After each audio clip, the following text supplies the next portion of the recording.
Hello and a very warm welcome to a brand new edition of World Panorama with me, Frank Pereira, on Rajya Sabha television. Over the next half an hour, we'll bring you a roundup of all the significant events to have happened around the world this week. But first, a look at the headlines. US National Security Advisor Michael Flynn quits over allegations of contacts with Russian officials. Resignation follows warnings by the US Department of Justice to the Trump administration.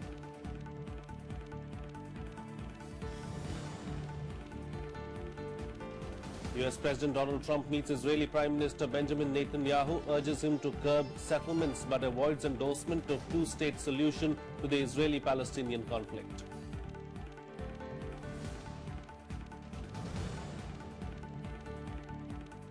North Korean Supreme Leader Kim Jong-un's half-brother killed in Malaysia. Investigating authorities divulge very few details about the death.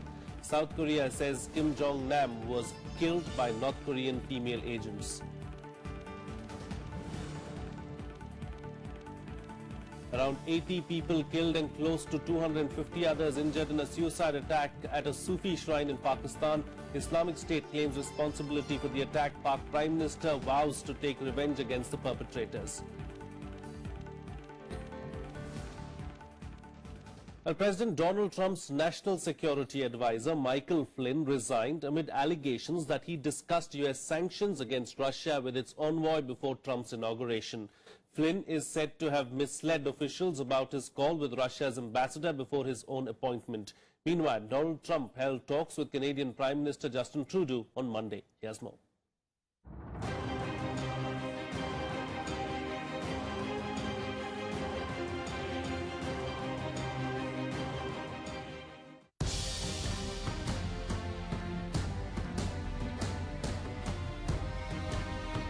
US National Security Advisor Michael Flynn resigned on late Monday night over allegations of his contacts with Russian officials before Donald Trump took office. Flynn's resignation followed reports that the Department of Justice warned the Trump administration weeks ago that such communications could leave him in a compromised position. Flynn is said to have misled officials about his call with Russia's ambassador before his own appointment. Retired General Keith Kellogg, who has been the Chief of Staff at the National Security Council, has been named as Acting National Security Advisor. Russia, however, refused to comment on the controversy, saying it was an internal matter of the US. Meanwhile, US President Donald Trump met Canadian Prime Minister in Washington on Monday as both leaders pledged to improve ties and work together in the field of trade and common economic goals. So our relationship with Canada is outstanding, and we're going to work together to make it even better. And as far as the southern border is concerned, we're going to get that worked out. We're going to make it fair, but we are going to make it so that everybody is happy. Canadians are rightly aware of the fact that much of our economy depends on good working relationships with the United States, good integration with the American economy. And the fact is, millions of good jobs on both sides of the border depend on the smooth and easy flow of goods and services and people back and forth across our border. The two leaders, however, had a difference of opinion on Trump's travel ban on nationals of 7 Islamic majority nations. I'm just doing what I said I would do when we won by a very, very large electoral college vote. And I knew that was going to happen. I knew this is what people were wanting. And that wasn't the only reason. That wasn't my only thing that we did so well on, but that was something that was very important. Continue to pursue our policies of openness towards immigration and refugees without compromising security. And part of the reason we've been successful in doing that over the past year, welcoming close to 40,000 Syrian refugees, is because we have been coordinating with our allies, the United States and around the world, to demonstrate that security comes very seriously to us, and that's something that Trudeau is the third foreign leader to visit the US president since he took office on January 20th. Trump had met Britain's Theresa May and Japan's Shinzo Abe earlier this month. Bureau Report, Rajya Sabha TV. Well, joining me for a chat to talk about this is consulting editor of the Telegraph, KP Nair. Mr. Nair, thank you so much for joining me on the program. You know, where do Russian and U.S. relations stand as we speak right now? Because it seems like, you know, it's headed towards troubled waters. President Trump is very clear about where he is going on the relations with Russia. And it appears that despite setbacks, he is quite serious about fulfilling what he said during the campaign about resetting U.S.-Russia relations. He has sent Rex Tillerson to meet Sergei Lavrov, the Russian foreign minister. The meeting has got some coverage, the meeting in Bonn between Secretary of State Tillerson and Lavrov. But what should be stressed is that this is the first meeting between the new Secretary of State and any of his counterparts. Sure. I mean, that means Trump means serious business with Russia. The fact that America's old traditional enemy Russia, that Tillerson is having the first meeting not with any ally of the US, not with any of the American poodles, but with Lavrov. And from all accounts, the meeting between the two men was very substantive. Syria was apparently discussed, all of which is quite positive. So Obama wanted a reset in relations with Russia, but he was thwarted by the establishment. It remains to be seen whether Trump will have the same fate, because the American establishment doesn't want a reset with Russia. But so far the signals are positive. You know, but the sticky issue of sanctions, of course, continues to be a problem between the two countries. Do you believe that the Americans are going to address that issue sometime soon?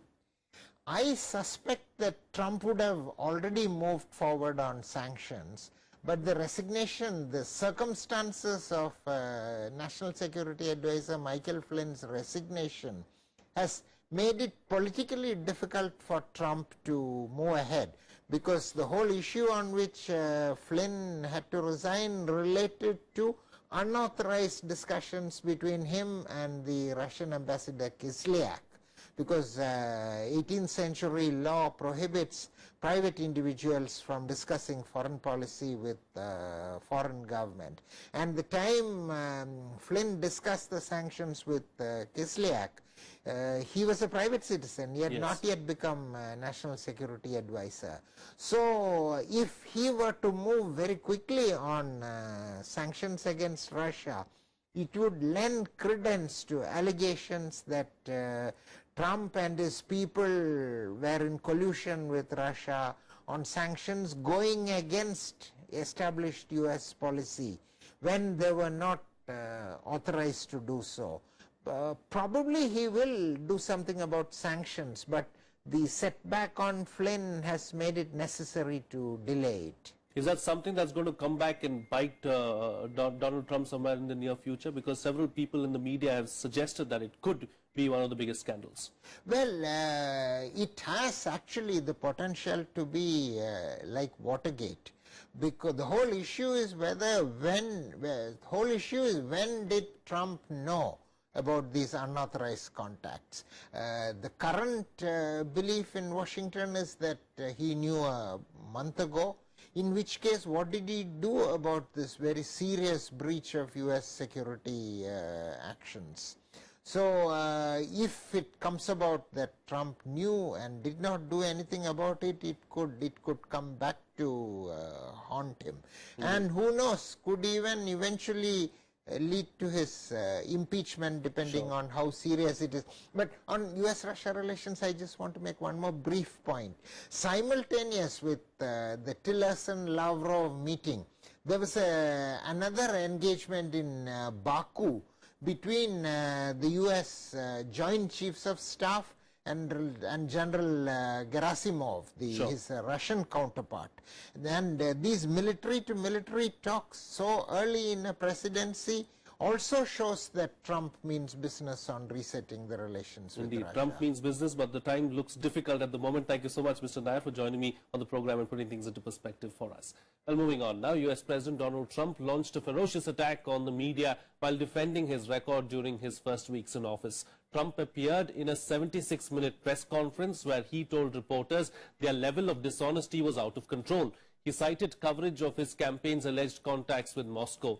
Critics say his blocked travel ban and the firing of a top advisor point to a White House in chaos. But the president used his speech to tout his fulfillment of campaign promises and said his administration was a fine-tuned machine. An event that began with Trump announcing his new choice for Labor Secretary escalated into a blistering attack on the media. He charged them with downplaying his achievements after he inherited a mess at home and abroad. Well, the leaks are real. You're the one that wrote about them and reported them. I mean, the leaks are real. You know what they said. You saw it. And the leaks are absolutely real. The news is fake. Tomorrow they will say, Donald Trump rants and raves at the press. I'm not ranting and raving. I'm just telling you, you're dishonest people. But I'm not ranting and raving. I love this. I'm having a good time doing it. But tomorrow the headlines are going to be, Donald Trump rants and raves. I'm not ranting and raving. Well, US President Donald Trump has dropped decades-old US policy backing the establishment of a Palestinian state alongside Israel as part of a permanent Middle East peace agreement. Speaking at a joint press conference with the Israeli Prime Minister Benjamin Netanyahu, the US President, while not ruling out a two-state solution, said his administration had no preference when it came to the final geography of the region as part of a permanent Middle East peace agreement. Trump's comments dismantled one of the key pillars of the US-led peace efforts since the signing of the Oslo Accords, which envisioned the creation of a Palestinian state alongside the Jewish one. Trump, however, asked Netanyahu to hold back on settlement building in the West Bank and East Jerusalem for a little while. More than 6 lakh Jews live in about 140 settlements built since Israel's 1967 occupation of the West Bank and East Jerusalem, land that Palestinians claim for a future state. That both parties like. I'm very happy with the one that both parties like. I can live with either one. I thought for a while the two-state looked like it may be the easier of the two, but honestly, if Bibi and if the Palestinians, if Israel and the Palestinians are happy, I'm happy with the one they like the best. There are two prerequisites for peace that I laid out several years ago, and they haven't changed. First, the Palestinians must recognize the Jewish state. They have to stop calling for Israel's destruction. They have to stop educating their people for Israel's destruction. Second, in any peace agreement, Israel must retain the overriding security control over the entire area west of the Jordan River. Well, it's time for a short break now, but still to come. It's been almost a week since Kim Jong-un's half-brother was killed in Malaysia, but it's still unclear what exactly happened to him. We'll take stock of what we know so far on the other side. Stay tuned. We'll be right back.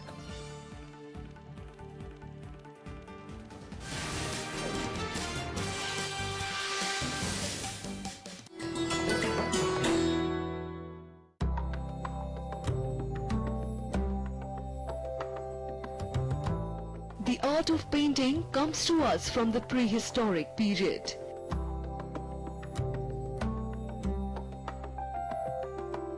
Paintings are also a valuable source of information about their age.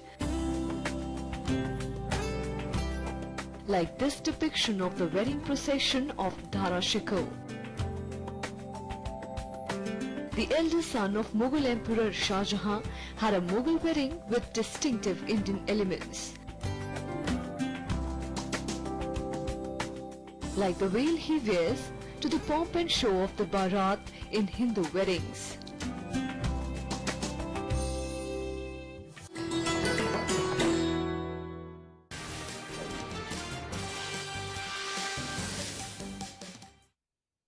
Welcome back. You're watching Rajya Sabha Television. Well, around 80 people were killed and scores injured as a bomber blew himself up in a Sufi shrine in the Sindh province of South Pakistan. Prime Minister Nawaz Sharif has vowed to fight the militants responsible for the attack, which has been claimed by the Islamic State group. After the strike, security forces launched a search and strike operation and claimed to have killed 100 terrorists. Here's a report.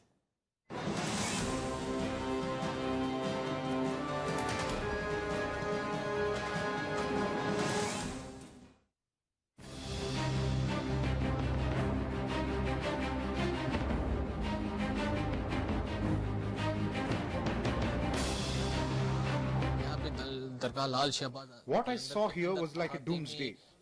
The courtyard with the boundary shrine was filled with thousands of people who were crying and wailing. No one was there to pick up anyone. Survivors of the attack recount the horror as a powerful bomb ripped through a packed Sufi Lal Shahbaz Qalandar shrine in the town of Sehwan in Sindh province on Thursday night. The attack has been claimed by the Islamic State group. The attacker first threw a grenade which failed to explode, then he blew himself up among the devotees. The casualties are high as the shrine was crowded, as Thursday is considered a sacred day to pray at the shrine. As soon as I entered the shrine, I heard a dreadful sound. The first thought that came to my mind was that this could not be a bomb blast, but the next thought that came to my mind was that we were dead.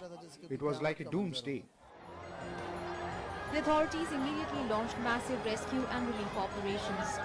Since the shrine is located in a remote area, ambulances and medical teams were sent from far-flung city areas to take care of the injured and move the bodies. Late at night, Pakistan Army night flying helicopters were also put into service. Pakistan Prime Minister Nawaz Sharif condemned the attack, saying, "The past few days have been hard and my heart is with the victims.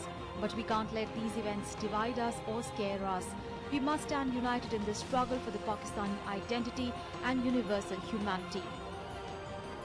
This is the 8th terror attack in Pakistan in last 5 days and comes amid reports of the reunification of some powerful factions of the Pakistani Taliban. Some of these groups have links with the Afghanistan-Pakistan chapter of the Islamic State. Bureau Report, Raja Sabhati. North Korean leader Kim Jong-un's half-brother Kim Jong-nam was killed in Malaysia on Monday. South Korean officials believe that he was assassinated by North Korean female agents. Almost a week since the death, there is still no clarity on what exactly happened. Meanwhile, in the latest, Malaysia performed a second autopsy on Jong-nam because the first procedure was inconclusive. Police also arrested a fourth suspect identified as a North Korean man. Let's now take a look at what transpired till Friday.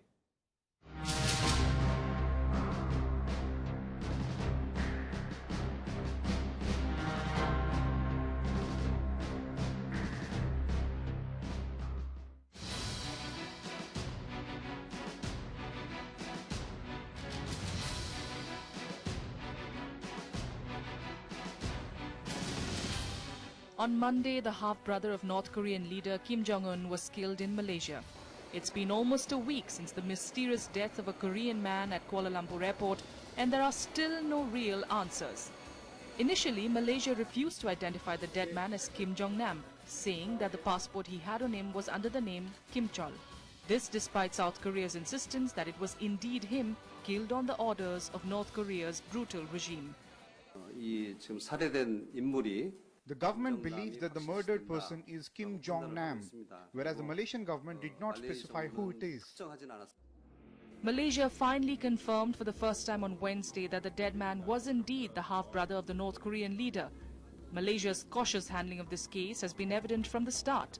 The police have been sparing with their details, with official statements about arrests coming hours after they've already been widely reported. There have also been conflicting and often contradictory accounts from different divisions of the police, national and district, adding more confusion to the story. What we know so far is that 3 people have been arrested. 2 women are amongst them. Police say one is Indonesian while the other was carrying a Vietnamese passport. A third suspect, a Malaysian man, police say is the boyfriend of the Indonesian who has also been detained. Police have detained the suspects for 7 days for further questioning. Meanwhile, Malaysia's Deputy Prime Minister said they may release the body of Kim Jong-nam to North Korea after completing the probe. I think after all the police and medical procedures is completed, then we may release the body to the next of kin and through embassy. The facts in this case are murky to say the least. But based on police reports, this is what appears to have happened. On Monday, Kim Jong-nam was about to aboard a flight to Macau from Kuala Lumpur International Airport. He is thought to have arrived in Kuala Lumpur on the 6th of February and was on his way back to Macau, where it is believed he lived. But while he was at the airport, at least one woman is thought to have accosted him and covered his face with a cloth doused in some sort of burning or poisonous chemical. He then went to the information counter and asked for help. Subsequently, he was taken to the medical clinic in the airport, from where he was sent to hospital, dying en route. It is still unclear what kind of chemical was used in the apparent poisoning. How exactly did he die?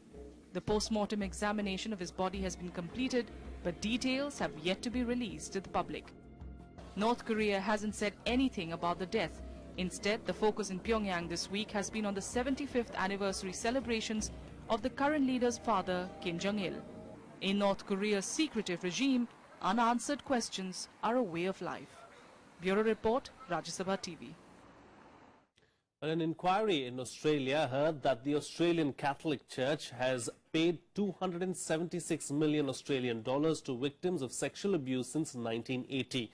The Royal Commission into Institutional Responses to Child Sex Abuse was told the money was divided between thousands of victims. The data released on Thursday showed the average payment was 91,000 Australian dollars. Here's more.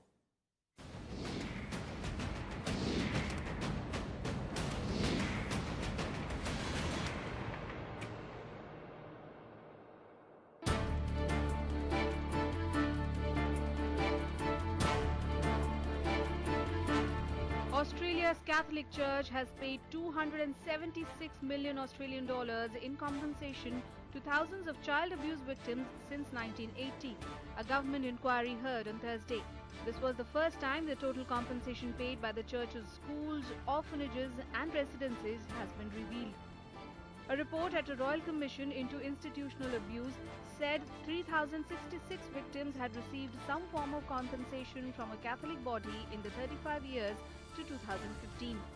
Overall, Catholic Church authorities paid $276.1 million in response to claims of child sexual abuse received between 1 January 1980 and 28 February 2015. That sum include amounts for compensation, treatment, legal and other costs. Cash payments of 258.8 million Australian dollars amounted to an average $91,000 per person. Some compensation was in non-cash payments. The institution which paid the most was the Global Order Christian Brothers, which paid 45.5 million Australian dollars to 763 people, averaging $61,000 per person. The Jesuits paid the most per complainant at $257,000 each on average. The earliest incidence of alleged abuse reported in a claim to a Catholic Church authority was in the 1920s, and the latest was after 2010. Between January 1980 and February 2015, 4,445 people alleged incidents of child sexual abuse in 4,765 claims. The Royal Commission, Australia's highest, most powerful type of inquiry which can compel witnesses and recommend prosecutions, has previously heard that 7% of priests working in Australia between 1950 and 2010 were accused of child sex crimes, but few were pursued. The report was based on analysis of data kept by Catholic Church authorities. The Royal Commission has been roundly praised by victim advocates as the most comprehensive public inquiry into child abuse. It is due to report back to the government in December. We've all known the truth for a long time, but it's nice that it's all coming out in the open, that everyone else can understand how bad this organisation is. Australia's most senior Catholic, Cardinal George Pell, said last year the Church had made enormous mistakes and catastrophic choices by refusing to believe abused children, shuffling abusive priests from parish to parish, and over-relying on counselling of priests to solve the problem. Bureau Report, Rajya Sabha TV. Well, let's now shift focus and bring you up to speed with all the sports news you might have missed in sports action.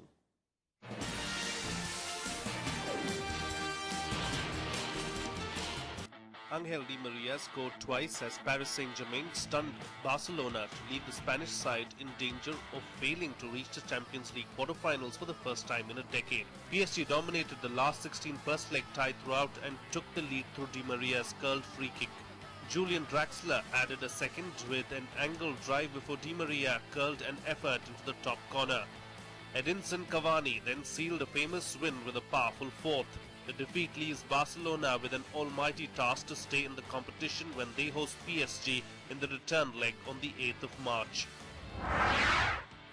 Arsenal's Champions League hopes lie in tatters at the last 16 stage yet again following a first leg battering at Bayern Munich.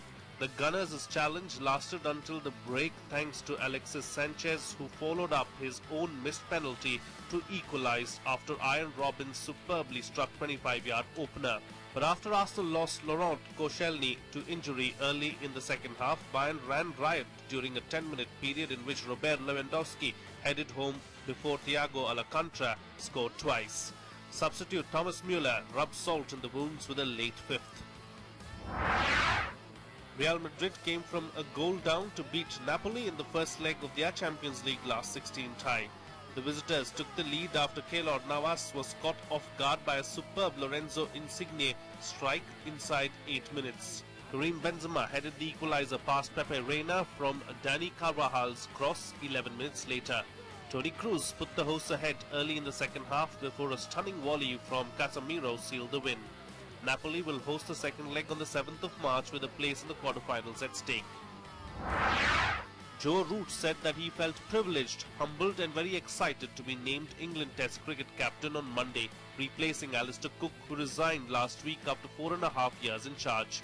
Colin Graves, chairman of the England and Wales Cricket Board, said in a statement that the Yorkshire batsman had been the perfect choice. Durham's 25-year-old all-rounder Ben Stokes was named vice-captain, the role previously held by Root. Root will become England's 80th Test skipper, with his first game in charge set to be against South Africa at Lord's on July 6th.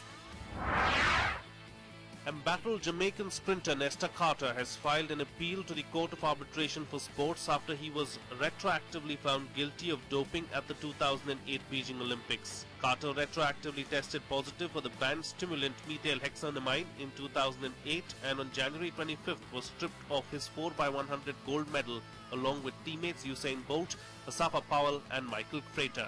Carter's lawyer said his client is waiting for a date to come before the CAS for his appeal after confirming the appeal had been submitted to the Switzerland-based body within the 21-day deadline.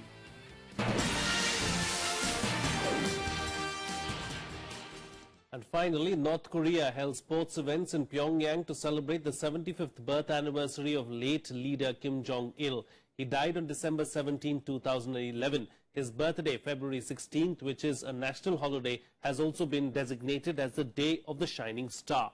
North Korea's official news agency KCNA said figure skaters from Russia, Belarus, Canada, France and Italy took part in the performances. I'm going to leave you with these visuals from Pyongyang. Until next time, this is Frank Pereira signing off.